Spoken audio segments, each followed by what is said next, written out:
We welcome you back to another segment of San Diego Prep Insider. I am Christian Pedersen. I'm Bodie De Silva. We're getting better at that, right? Somewhat. The first couple of times, we were both just kind of looking at each other like, what? Welcome to Game Balls. This is our segment where we talk about whoever had a great week. Yeah, shout-outs. Record-setting shout-outs. I feel like the term shout-outs maybe a little aged. Ooh, okay. Do you still call them shout-out? Like, we'll put it on the poll. I would, but that doesn't mean I'm up with the trend. We'll put it on the poll at SD Prep Insider on Twitter and Instagram. Is the term shout-outs still relevant, or has a word replaced it? You can follow along at SD Prep Insider for all of your needs. Bodie, you are the Scorebook Live reporter for the San Diego CIF section. It's a little hard when we are short-staffed. Usually there's people to put on the polls and also ask the questions, so I apologize for that. But, Bodie, what's up with Scorebook Live this week? You guys have some players of the week. Plug. Yeah, so obviously the LA City and Southern section, their brackets are out. We don't care. We're still a week away from that. Our brackets, make sure you tune in. Check out the site, scorebooklive.com/California on Saturday. A lot of bracket breakdowns, who are the top players in each division.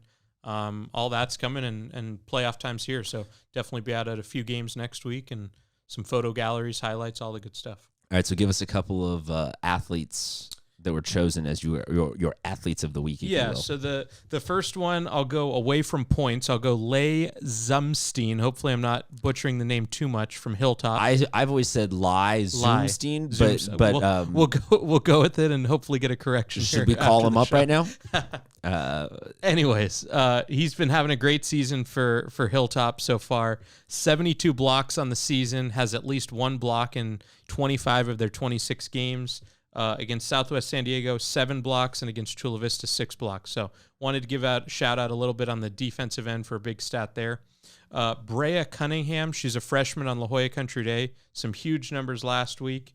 Against Bonita Vista, 21 points, 25 rebounds, and against Bishop, 16 points, 22 rebounds. So you know all about La Jolla Country Day girls at this point, 26-1, number 1 in the country. Tahina Pau, McDonald's All-American. So great to see a team doing that well. And then another one I wanted to shout out to Jurian Dixon, freshman from San Ysidro. Obviously, he may not be the most notable freshman at San Ysidro, not but according to Tommy. Nonetheless, he's having a great year. Since their 10-game winning streak they're on, I believe at this point it's up to that number, over 30 points a game. So I know they've had some huge wins in league, but it's great to see another freshman. I am curious, just the general sports opinion and reaction to their game against Chula Vista, being 66-1 at halftime, 90-something to 21 or 11 or whatever it was. We don't see a ton of those here in San Diego. We don't really have that horribly mismatched of a culture. And that's a game that I'm curious how we handled the reaction to that. I saw that as, well, that's unfortunate. They're in league, but let's not overreact and say that, like, all of a sudden San Ysidro needs to exclusively be playing D1 Open Division all season long, because Mikey's only going to be there for 4 years. Yeah. Like, this is not we're going to have a 10-year sustained period where there's a class like this with Kellen Rains and Mikey and Jurian Dixon and everything smacking Chula. So yes, it looked hilarious on the scoreboard, and I feel for any team that has to suffer a loss like that. But did you have any sort of reaction to that, like in terms of we need to change the landscape of basketball in San Diego, or no? Yeah, I mean, I guess there's no way in season to change who you're going to play in league. So, I mean, I don't mind that's the score, because it's who the two teams are at this point. You never want to be on the losing side that way, but I'd like to think maybe in the off season they can find a way to make it a little more competitive in that league, and maybe there's realignment coming. But is it worth messing with league alignments if it is only for a couple of years worth of stuff? Then you have to oh, do we undo this now that everybody's back to parity? I mean, I as long as you're not shifting something that dramatic, obviously with them being public schools, you're not going to have a North County team playing in the South Bay and League or something where Foothills Christian girls are in league with Escondido Charter. You're not going to see that. But even Sweetwater has given them two somewhat competitive games in very league. Very eclectic mention, Foothills Christian. It happened to be a score that I saw last night, so that was... I can dig it. I can dig it. That was my most recent example. So, all right. So you didn't have any major overreaction. No, I read Twitter of people being like, they need to find this kind of competition.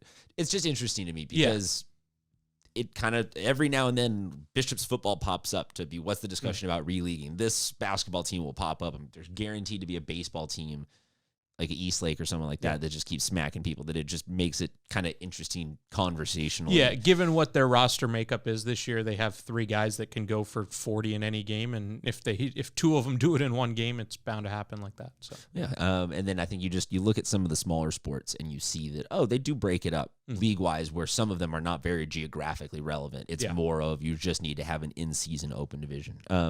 Keep going with your game balls. Yeah, so those were the 3 I had for this week, and wanted to give that was a perfect way to defense and to 2 go freshmen. off the tangents. I will hop in with Carissa Thomas from Sarah Basketball.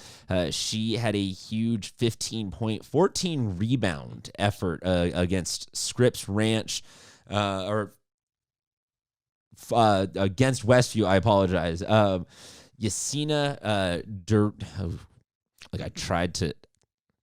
I tried to get diverse with this. Degiri, maybe, hopefully. She's a wrestler at Olympian who, I